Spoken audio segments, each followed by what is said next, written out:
Great seeing you here again. My name is Luc de Koster, founder of the Koster Academy, and in this presentation related to the standards for project management and the project management principles, we will be looking in the third principle, which is effectively engage with stakeholders. But before we continue, don't forget to click on the subscribe button, click on the bell button, and every time we have a new video, YouTube will inform you about it. So let's have a look at the stakeholders. Stakeholders is related to the people or organizations that can have an effect on your project. We have to engage stakeholders proactively and to the degree needed to contribute to the project success and customer satisfaction. First of all, it's important to understand that stakeholders influence project success, performance, and outcomes. Project teams are stakeholders and they serve and manage them by engaging with them. When stakeholders are engaged properly by the team, it proactively advances value delivery. Stakeholders are very important. We've been talking about stakeholders before. So let's have a look. What are stakeholders? How can we define stakeholders? Stakeholders relate to people and organizations that have an interest in the outcome of the project or are in some way affected by it. People can have an interest when they want to do migrations, or people can be affected because their job security may change because there are some mergers between companies and so on, or you build some infrastructure and the people living around, they're in fact affected by that new infrastructure because it's taking away their view or things like that. When we look at stakeholders, they can have a positive or a negative effect on the project. Stakeholders are in fact people and organizations that can have that influence. They can have a negative effect, for example, when they don't like the work you want to do and there are some demonstrations, there are strikes and things like that. On the other hand, people may like what you do and they will support your ideas. We have to understand what the stakeholders want. When we look at stakeholders, we have to manage stakeholder expectations. When you look at certain elements, you may encounter these manage expectations. When a salesperson has signed a contract and you have to implement the product or the service they sold, the first thing they do or they say is manage expectations. And you have to see to it that you communicate with the customer that they know what to expect. Stakeholder engagement is a second item which is very important because we want to see the different stakeholders being engaged with the project in different ways. Not all of them have to have the same engagement. Stakeholder engagement is an important task for the project manager and the team. When we look at the stakeholders affect different elements. We look at scope and requirements, schedule, cost, project team, plans, outcomes, culture, benefit realization, risk, quality, and success. Let's first have a look at scope and requirements. Stakeholders will reveal the need the project has to fulfill, from which the requirements and scope will be defined. The stakeholders may adjust, add, or remove elements of the scope and or requirements. Of course, this has to be done within the, let's say, the boundaries of the project. They cannot change everything. And in certain cases, in a deterministic approach, those changes will be more difficult than in an adaptive approach. They also affect the schedule. They can provide ideas how to accelerate delivery, slowing down delivery, or even stop delivery altogether of the project or its key activities. The stakeholders can have an effect of this. If you have a stakeholder with a negative influence on the project, somebody who doesn't like the project, they can in fact find ways to stop you from performing the work as scheduled. Cost is an important element also because when stakeholders add or remove planned activities and expenditures, they of course change the cost of the project. When you change requirements, when you add steps, when you add or remove restrictions, these will lead to cost changes.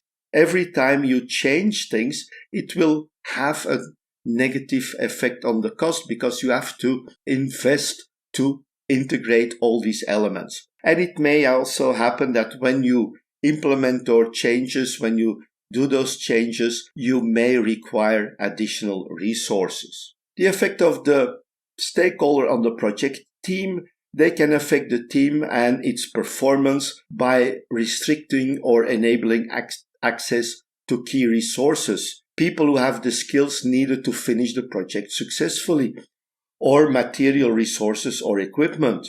They can also improve project success by enabling a learning culture and give the teams and people the opportunity to grow. Stakeholders can have that effect on the team, and it's very important to see, or when you manage the stakeholders, to get the positive things out of it for the project team. Because when you can learn, when you have access to key resources and the people with the necessary skills, you will see that your project efficiency and effectiveness will increase. Plans, they can request additional information. They can also have changes in the pre-approved plan, or it can lead to changes during the next sprints or iterations. Stakeholders may initiate changes, but they cannot do it without approval. All parties have to approve those changes. The effect of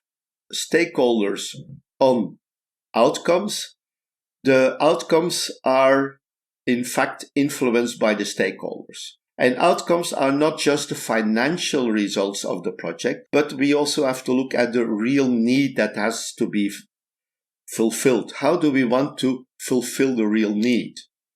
Stakeholders can negatively affect these outcomes by blocking the required work, or positively by enabling the work. Cultures, when we look at stakeholders, they can establish or influence or even define the level of engagement of the project team and broader organizations. It's important to understand the culture in which the project team is operating. Benefits realizations, well, stakeholders define, generate, and identify long-term goals to ensure that the project will create the intended value.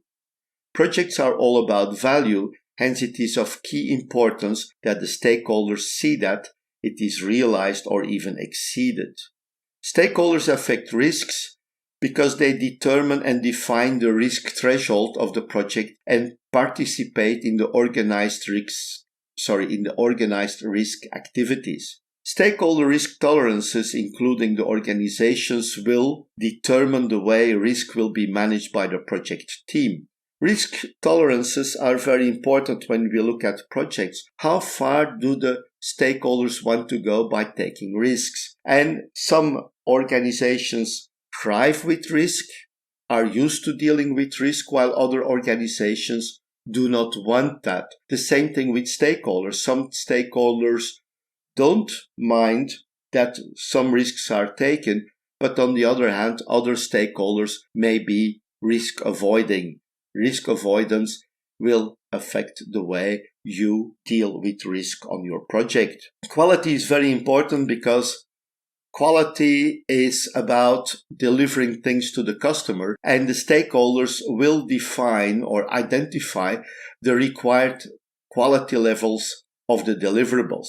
Strict quality guidelines have to be followed by the team, and the team has to manage quality. Now, it is very important to ensure that the quality levels are in balance with the requirements. Delivering a too high quality product or service does not always is a good thing. It's not always the thing to do, because you are providing something that has a higher value than the value or the amount the people are paying you for it. Quality has a price.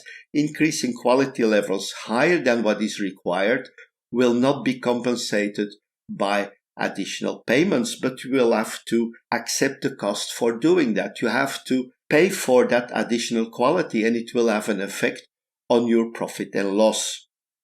Project success, well, success factors have to be defined, and typically the stakeholders define those. When they look at the project, they want to have clear success factors, and you want to have those success factors too. You want to have them defined before you start with the project, because you want to know, was my project a success, yes or no? Now, when you look at the stakeholders, they will also evaluate the success factors. And when you look at the success factors, it is very important to define them at the beginning of the project, even in the charter, or we can refine them at the beginning of the project when we do the planning and things like that. Next thing to do is stakeholder management.